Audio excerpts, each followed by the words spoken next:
नमस्कार। आज हम एक बहुत ही दिलचस्प विषय पर बात करने वाले हैं। हम जानेंगे कि कैसे भारत के पारंपरिक खाद्य पदार्थ, जिन्हें हम इंडिजिनस फूड्स कहते हैं, कुपोषण जैसी एक बहुत बड़ी स्वास्थ्य समस्या से लड़ने में एक सीक्रेट वेपन, एक शक्तिशाली समाधान बन सकते हैं। तो आज हमारी चर्चा का सफर कैसा रहेगा? सबसे पहले हम भारत के छिपे हुए कुपोषण को समझेंगे। फिर हम अपने पारंपरिक सुपर फूड्स की ताकत को जानेंगे। उसके बाद हम ये भी देखेंगे कि आखिर ये गायब क्यों हो रहे हैं। फिर पोषक तत्वों के पीछे का विज्ञान समझेंगे और हाँ, हम उन्हें वापस कैसे ला सकते हैं, इस पर भी बात करेंगे। और सबसे आखिर में जो कुछ भी सीखा है उसे परखने के लिए एक छोटा सा अभ्यास करेंगे। तो चलिए शुरू करते हैं हमारे पहले पड़ाव से, भारत का छिपा हुआ कुपोषण। देखिए, किसी भी समाधान की बात करने से पहले ये समझना बहुत जरूरी है कि समस्या आखिर कितनी बड़ी और गहरी है। आगे बढ़ने से पहले एक सवाल मन में आता है ना, कि बच्चों में अल्प पोषण यानी अंडर न्यूट्रिशन के 3 मुख्य रूप कौन कौन से होते हैं। चलिए इसे एक एक करके एकदम आसान भाषा में समझते हैं। तो सबसे पहला है स्टंटिंग, जिसे हम बौनापन भी कह सकते हैं। इसका सीधा सा मतलब है कि बच्चे की उम्र तो बढ़ रही है, लेकिन उस हिसाब से उसकी लंबाई नहीं बढ़ रही। ये लंबे समय से चले आ रहे कुपोषण मतलब क्रॉनिक अंडर न्यूट्रिशन का नतीजा है, और ये बच्चों के शारीरिक और मानसिक विकास दोनों को रोक सकता है। दूसरा है वेस्टिंग यानी दुबलापन। इसका मतलब है कि बच्चे की लंबाई के हिसाब से उसका वजन बहुत ही कम है।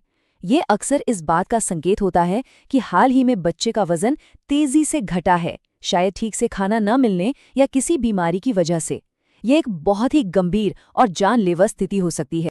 और तीसरा है अंडरवेट यानी कम वजन। इसका मतलब है उम्र के हिसाब से वजन का कम होना। अब एक बच्चा जो अंडरवेट है, हो सकता है वो स्टंटिंग का शिकार हो या वेस्टिंग का, या फिर दोनों का एक साथ। अब जरा इस आंकड़े पर गौर कीजिए।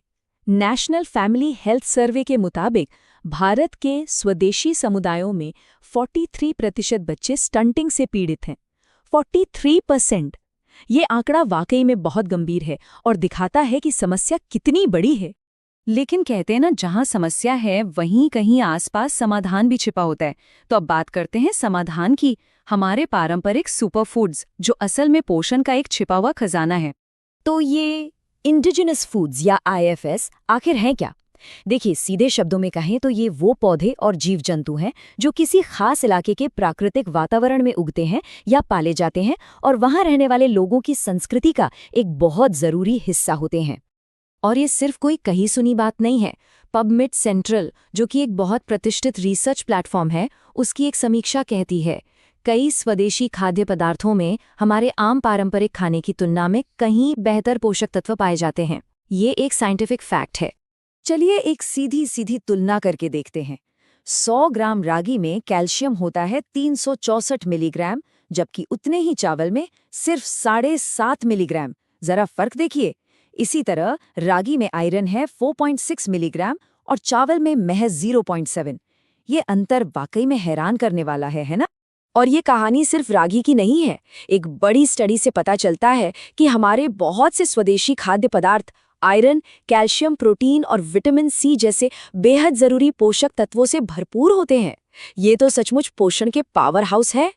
तो सवाल ये उठता है कि भाई, अगर ये फूड्स इतने ज्यादा पौष्टिक हैं, तो फिर ये हमारी थालियों से गायब क्यों हो रहे हैं? चलिए अब इन पोषण के खजानों के सामने जो चुनौतियां हैं उनको समझते हैं। इसके पीछे एक नहीं, कई कारण हैं, जैसे कि शहरीकरण और हमारे खाने पीने की आदतें जो बदल रही हैं। एक गलत धारणा भी है कि ये सब गरीबों का भोजन है, और साथ ही हमारा पारंपरिक ज्ञान, जिसे ट्रेडिशनल इकोलॉजिकल नॉलेज कहते हैं, वो भी धीरे धीरे खत्म हो रहा है। इसके अलावा गेहूं और चावल जैसी फसलों पर ज्यादा ध्यान दिया गया, और जंगलों और प्राकृतिक आवासों का विनाश, इन सब ने मिलकर इन्हें हमसे दूर कर दिया है। अब चलिए एक थोड़ा सा साइंटिफिक लेकिन बहुत ही मजेदार कॉन्सेप्ट समझते हैं, पोषक तत्व और एंटी पोषक तत्व। ये एक ऐसी चुनौती है जिसका समाधान, मजे की बात यह है कि हमारे पारंपरिक ज्ञान में ही छिपा है। देखिए, पोषक तत्व यानी न्यूट्रिएंट्स तो हमारे शरीर के लिए बहुत जरूरी हैं, ये तो हम सब जानते हैं। लेकिन कुछ खाने की चीजों में एंटी न्यूट्रिएंट्स भी होते हैं, ये ऐसे प्राकृतिक कंपाउंड्स हैं जो पोषक तत्वों को शरीर में अब्जॉर्ब होने से यानी जज्ब होने से रोकते हैं। आप ऐसा समझ लीजिए कि ये पोषक तत्वों पर एक ताला लगा देते हैं। तो फिर इस ताले की चाबी क्या है? जवाब है हमारी पारंपरिक विधियां, जैसे खाने को पकाने से पहले भिगोना, अंकुरित करना या हल्का उबाल लेना। इन तरीकों से वो एंटी न्यूट्रिएंट्स कम हो जाते हैं और हमारे शरीर को उन खनिजों का पूरा पूरा फायदा मिल पाता है। ये है हमारे पूर्वजों के ज्ञान की असली ताकत। तो अब हम अपने सफर के सबसे जरूरी पड़ाव पर हैं। समाधान। एक स्वस्थ भविष्य के लिए आगे का रास्ता क्या है?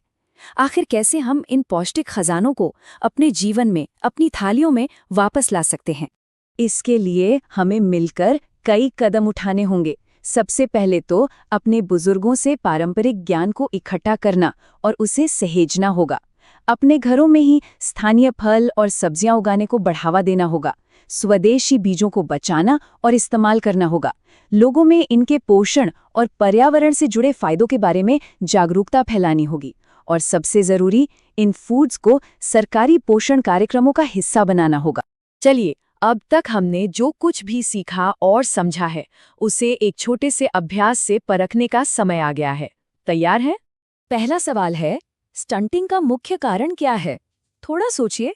अगर आपका जवाब बी है, यानी पुराना या बार-बार होने वाला कुपोषण, तो आप बिल्कुल सही हैं। शाबाश। और दूसरा सवाल, चावल की तुलना में कौन सा पारंपरिक भोजन कैल्शियम का एक असाधारण रूप से बढ़िया स्रोत है? याद कीजिए वो तुलना।